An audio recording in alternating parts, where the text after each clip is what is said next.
குழந்தை வந்திருக்குங்கிற சந்தோஷத்துல அத்தையும் உங்க மாமாவும் குழந்தைக்கு ஏதாவது வாங்கி போடணும்னு போயிருக்காங்க. 10 நிமிஷம் 10 நிமிஷம் வெயிட் பண்ணு, அவங்க வந்துருவாங்க. அத குழந்தைக்கு போட்டு பாத்துடலாம்.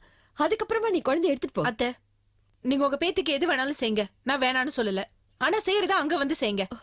இதுக்கு மேல ஒரு நிமிஷம் கூட நான் இருக்க மாட்டேன். இங்க பாருங்க, நீங்க செய்யறதுல ரொம்ப கரெக்ட் நினைச்சு செஞ்சுட்டு இருக்கீங்களா? கெஞ்ச கெஞ்ச ரொம்ப தான் மிஞ்சி போயிட்டு இருக்கீங்க. அம்மா, குழந்தை வாங்க. அமுதா, நான் திரும்ப சொல்றேன், உங்க கூட சண்டை போடுறதுக்கு இங்க வரல, புரியுதா? நில்லடி, கொஞ்சம் அமைதியா இரு. நீ விடுமா?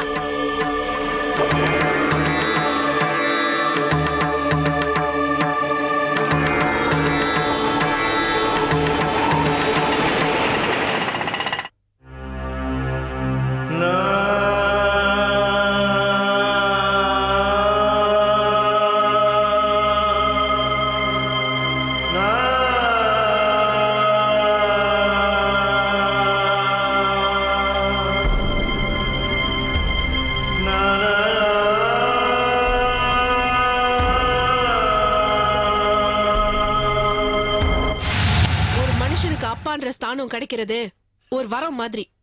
அப்படிப்பட்ட ஸ்தானத்துக்கு சில பொறுப்புகள் இருக்கு. அந்த பொறுப்புகள்ல ஏதாவது ஒண்ணு நீங்க பண்ணிருக்கீங்களா?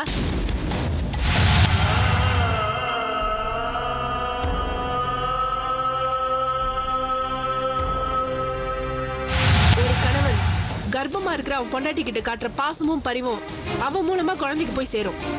ஆனா நீங்க என் மேல காட்டின வெறுப்பும் வேதனையும் தான் என் குழந்தைக்கு போய் சேர்ந்திருக்கு. மனைவி அதிர்ந்து நடந்தா கூட தன் குழந்தைக்கு ஏதாவது ஆயிடும்னு ஒவ்வொரு கணவனும் பயப்படுவான். ஆனா நீங்க சித்தார்த் ஆபீஸ்ல என்ன தள்ளி விட்டு குழந்தை அழிக்க பாத்தீங்கல்ல.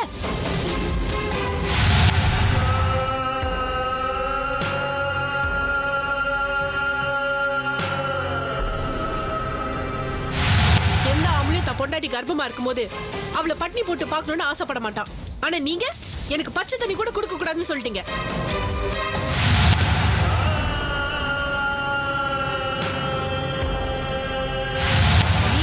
நல்ல புருஷனா இல்லாதப்ப இந்த குழந்தைக்கு மட்டும் எப்படி ஒரு நல்ல அப்பாவா இருக்க முடியும்? இந்த குழந்தைக்கு காரணம் நீங்களா இருக்கலாம். ஆனா என்னோட உணர்வு படி இந்த குழந்தைக்கு அப்பா அம்மா எல்லாமே நான் தான்.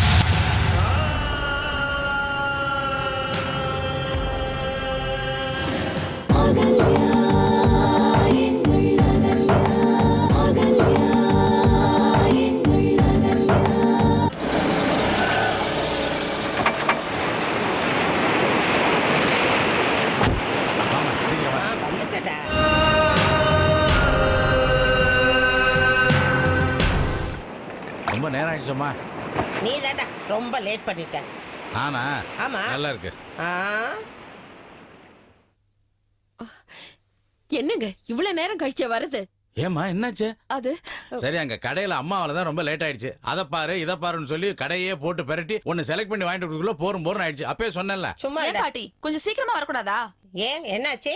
அந்த பத்திரகாளி வந்தா என் குழந்தை இந்த வீட்டுக்கே வரக்கூடாதுன்னு சொல்லி கையோட தூக்கிட்டு போயிட்டா. மனசாவே என்னடாச்சு? நிஜமாவா?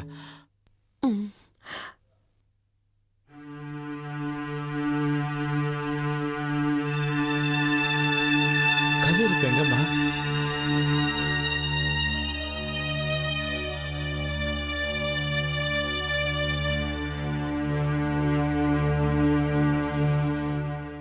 நீங்களும் பாட்டியும் குழந்தைக்கு நகை வாங்க தான் போயிருக்கீங்க அப்படின்னு அம்மா சொன்னாங்கப்பா. அதுக்கு அந்த அகல்யா நீங்க உங்க பேத்திக்கு ஏதாவது செய்யணும்னு நினைச்சீங்கன்னா அதை அங்க வந்து செய்யுங்க அப்படின்னு சொல்லிட்டு குழந்தை தூக்கிட்டு போயிட்டாப்பா. இப்படி அவங்க இஷ்டத்துக்கு விடுறது எங்க போய் முடிய போதோ தெரியல. போய் பேசாம இரண்டி தொடர்ந்து பேசிக்கிட்டு. பாண்டியா, இப்ப என்னடா அங்கே போய் போட்டா போச்சு. எங்க இருந்தாலும் அது நம்ம விட்டு குழந்தை தானே. ஆ, போங்க போய் அங்கேயே நகையை போட்டு அப்படி ஏதாவது சொல்லுவா. அதுக்கும் சேர்த்து ஆட்டம் போட்டு அப்புறமா வாங்க. என் பேச்ச என்ன கேட்டீங்க? உருப்படவே மாட்டீங்க. இல்லம்மா, இவ ஏதாவது சும்மா இல்லாம சொல்லிருப்பா. கோச்சுக்கிட்டு அகல்யா குழந்தை எடுத்துட்டு போயிருப்பா. நீ சொல்றது கரெக்டு தான்டா.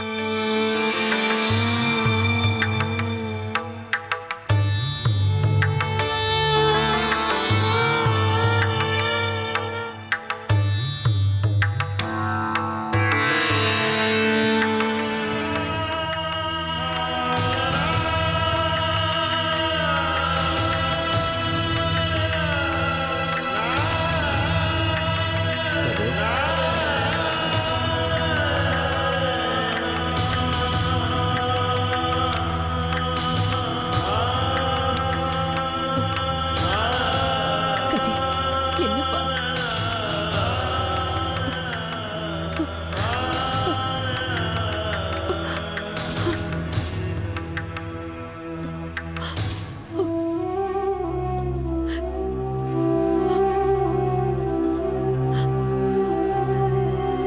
என்னங்க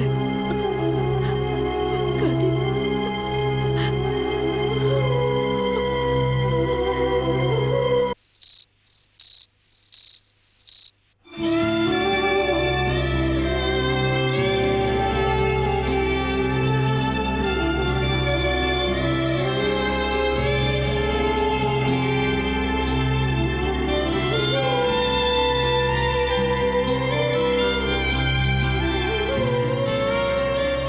என்ன இன்னும் எத்தனை நாளைக்கு இந்த வெறும் தொட்டிலேயே உட்காந்து பார்த்துட்டு இருக்க போற? அவ வந்து கேட்டவுடனே நீ ஏன் குழந்தை கொடுத்த? இது ஏன் குழந்தை, கொடுக்க முடியாது போடின்னு சொல்லிருக்க வேண்டியதானே? நீ இப்படியே பணிஞ்சு போய்கிட்டு இருந்த இந்த ஜென்மத்துல உன் குழந்தை உனக்கு கிடைக்காது. என்ன என்ன முறைச்சு என்ன போகுது? இந்த முறைப்பையெல்லாம் நீ அவகிட்ட காட்டிருக்கணும். என்னமோ குழந்தை திருட்டு வந்த மாதிரி அப்படி பயந்து போய் கொடுக்குற. இங்க பாருண்ணா, காய்ச்சல் போகணுமேங்கிறதுக்காக எப்படியாவது கண்ணு மூடிட்டு கசப்பான மருந்து குடிக்கிறது இல்ல. அந்த மாதிரி உன் குழந்தை உன்கிட்டயே வந்து சேரணுங்கிறதுக்காக ஒரு நல்ல ஐடியா சொல்றேன், கேக்குறியா? இன்னொரு கல்யாணம் பண்ணுன்னு ஏற்கனவே ஒரு ஐடியா கொடுத்த மாதிரி எதையாவது உளராத போ. நான் கொஞ்சம் தனியா இருக்கணும், நிம்மதியா இருக்க முடியும். நான் என்ன சொல்றேன்னு நீ கேட்கல, அதுக்குள்ள வளரனா எப்படி? என் பொண்டாட்டி என் குழந்தைய வச்சுக்கிட்டு என்ன பார்க்க விட மாட்டேங்கிறா, என்கிட்ட கொடுக்கவே மாட்டேங்கிறான்னு சொல்லி அந்த அகல்யா மேல ஒரு கேஸ போடு. அதுக்கப்புறம் பாரு, அலறி அடிச்சுக்கிட்டு உன் குழந்தைய தூக்கிட்டு ஓடி வருவா. டேய், உனக்கு ஏதாவது அறிவு இருக்கா? நீ பாட்டுக்கு கோர்ட் கேஸ்ன்னு சொல்லிட்டு இருக்கிற. கேஸ் போட்டா என்ன சொல்லுவாங்க தெரியுமா? தாய் இருக்கிற இடத்துல தான் குழந்தை வளரணும்னு சொல்லுவாங்க. நல்லதா போச்சு, குழந்தையோட சேர்ந்து அகல்யா வந்து இங்க இருக்கட்டும். அகல்யாவோட சேர்ந்து வாழணும்னு உனக்கும் ஆசை தானே? நான் உன் நல்லதுக்காக தான் சொல்றேன், நல்லா யோசிச்சு பாரு. அப்புறம் உன் இஷ்டம்.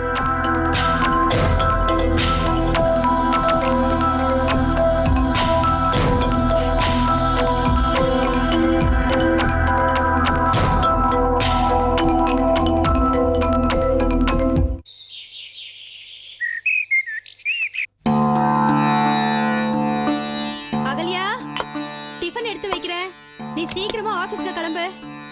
மானசோட ஃபீடிங் போட்டலிங்க. அங்கதான் மேடை மேல பாலை ஊத்தி வச்சிருக்கேன் பார். ஏய் நீ ஆபீஸ்க்கு கிளம்புடி, குழந்தைக்கு நான் பாலை குடுத்துக்கிறேன். இத பார், தண்ணிய காய்ச்சி வச்சிருக்கேன், இந்த தண்ணிய குடி. என்ன, கண்ட தண்ணிய குடிச்சா ஜலதோஷம் பிடிச்சிரும், உடம்புக்கு ஆகாது குழந்தைக்கு. இந்தா குடி சீக்கிரம். மருந்து மாத்திரை எல்லாம் எடுத்து வச்சுக்கோ. இத பாரு அகல்யா, அடிக்கடி காஃபி டீ எல்லாம் குடிக்காத, தலை சுத்தம். இதெல்லாம் ஏன் சொல்றேன்னா குழந்தைக்கு ஆகாது. தெரியுமா, திரும்ப திரும்ப அதே சொல்லிட்டு இருக்காரு. சரிம்மா, கரெக்ட் டயத்துக்கு சாப்பிடு. சரிம்மா சரிம்மா, இப்ப கிளம்பிடலான்னு. பா வாடி தங்க, வாடி வாடி வாடி. ஏண்டி குழந்தை அழற அகல்யா? நான் வரேம்மா. ஏய் நில்லடி, குழந்தை எங்க எடுத்துட்டு போற? இனிமே உன்னை நம்பி குழந்தைய வீட்டுல விட்டுட்டு போறது எனக்கு பிடிக்கல, அதான் கையோட கூட்டிட்டு போறேன். ஏய், ஏதோ ஒரு தடவை தப்பு நடந்து போச்சு, அதுக்காக குழந்தைய ஆபீஸ்க்கு தூக்கிட்டு போவாங்களா என்ன? நான் அவளை ஆபீஸ் கூட்டிட்டு போல, கிரஷ்ல விட்டுட்டு தான் ஆபீஸ்க்கு போறேன். என்னடி இது, அர்த்தம் இல்லாத வேலை பண்ணிட்டு இருக்க? எது நான் பண்றதா இல்ல நீ பண்ணதா?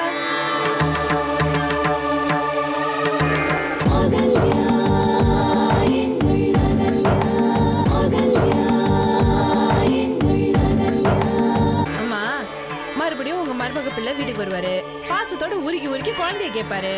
உன்னால மறக்க முடியாம உடனே குழந்தைய தூக்கி கையில கொடுத்துருவ. எதுக்கு உனக்கு வீணா தர்ம சங்கடத்தை ஏற்படுத்தணும்? அதான் யாருக்கும் பிரச்சனை இல்லாம குழந்தைய நான் கிரஷ்ல விடலான்னு முடிவு பண்ணிட்டேன். நீ போய் ரெஸ்ட் எடுமா. ஏய் அகல்யா, என்ன பேச்சு பேசுற? பச்சை குழந்தைய எடுத்துக்கிட்டு கிரஷ்ல கொண்டு போய் விடுறேன்னு சொல்றீங்க, இது உனக்கே நல்லா இருக்கா? ஏண்டி, நாங்க இருந்து குழந்தைய பாத்துக்கிறதுக்கும் யாரோ கிரஷ்ல இருக்கிறவங்க குழந்தைய பாத்துக்கிறதுக்கும் வித்தியாசம் இல்லையா? இருக்கு, அவங்க வேற நீ வேறதான். ஆனா உன்னை விட அவங்க ரொம்ப பொறுப்பா பாத்துப்பாங்க. உன்ன மாதிரி கண்டவங்க கிட்ட எல்லாம் குழந்தைய தூக்கி கொடுத்துட மாட்டாங்க. அகல்யா, நான் பண்ணது தப்புதான், இந்த ஒரு தடவை என்ன மன்னிச்சிரு அகல்யா.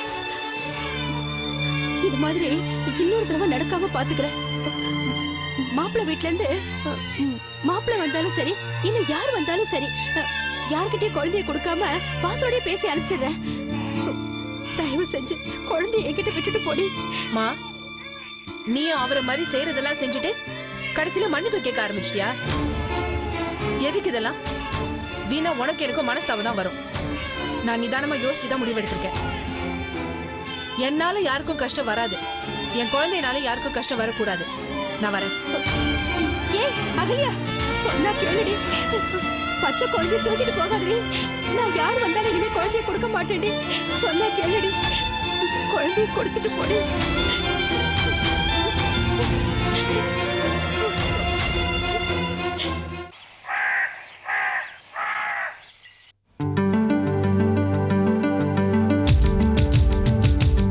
எல்லா பேப்பரையும் பார்த்து சைன் பண்ணு.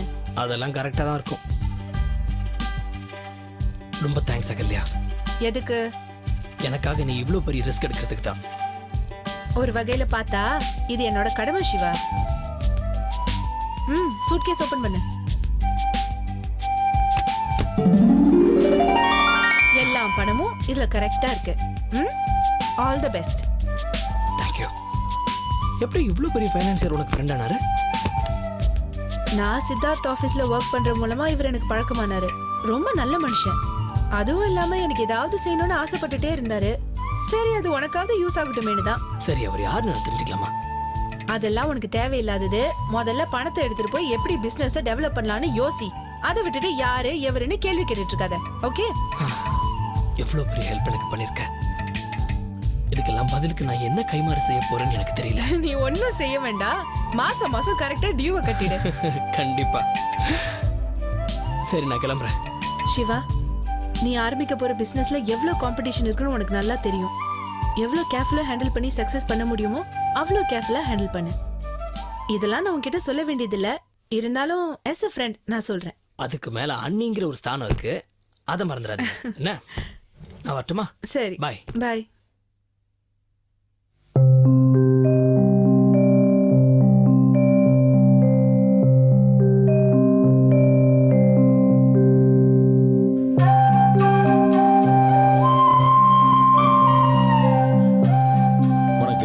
சொல்றதுனே தெரியலம்மா. நீ முயற்சி எடுக்கலன்னா இந்த காரியம் நடந்தே இருக்காதுமா.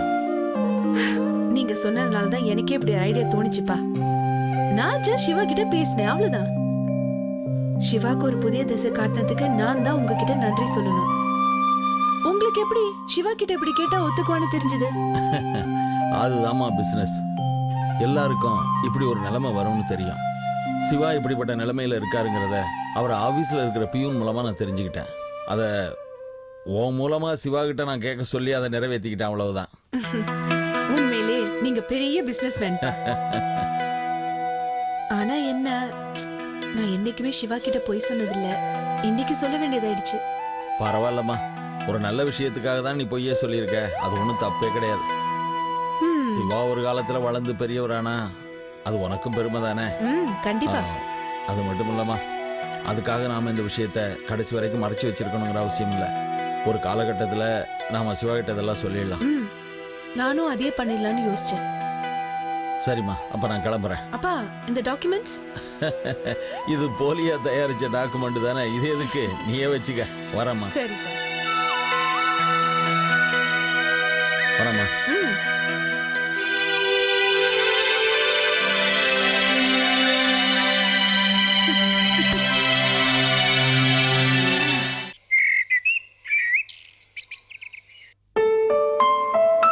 ரம்யா, இத வந்துட்டேங்க.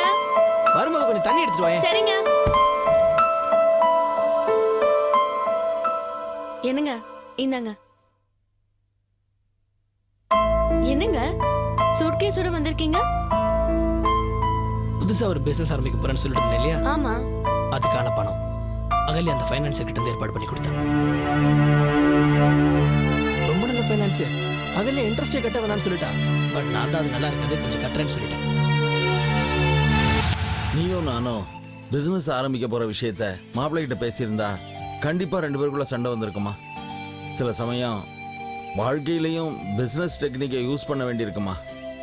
யாரு உதவி பண்ணான்னு பார்க்கறத விட அதனால நமக்கு என்ன லாபம்னு பார்க்கறது தாமா புத்திசாலித்தரம். என்னை பொறுத்த வரைக்கும் மாப்பிள்ளைக்கு அகல்யா மூலமா என்னால் உதவ முடியுது. அதனால உன் வாழ்க்கை சிறப்பா இருக்க போதுமா. வாழ்க்கையிலயும் பிசினஸ் டெக்னிக்கை யூஸ் பண்ண வேண்டியதான்னு புரிஞ்சு போச்சு. என்ன ரம்யா அமைதியாயிட்ட? என்னங்க சொல்றீங்க? நான் புதுசா பிசினஸ் ஆரம்பிக்கிறதுல உனக்கு சந்தோஷம் இல்லையா என்ன? ஐயோ, ஏங்க இப்படி எல்லாம் யோசிக்கிறீங்க? எனக்கு ரொம்ப சந்தோஷம் தான். அதை சிரிச்சுக்கிட்டே சொல்லு. ரொம்ப சந்தோஷங்க. அதுக்கு நீ இவ்வளவு வழியை சொல்ல. யாருன்னு பாரு. இங்க ஒரு சைன் பண்ணுங்க.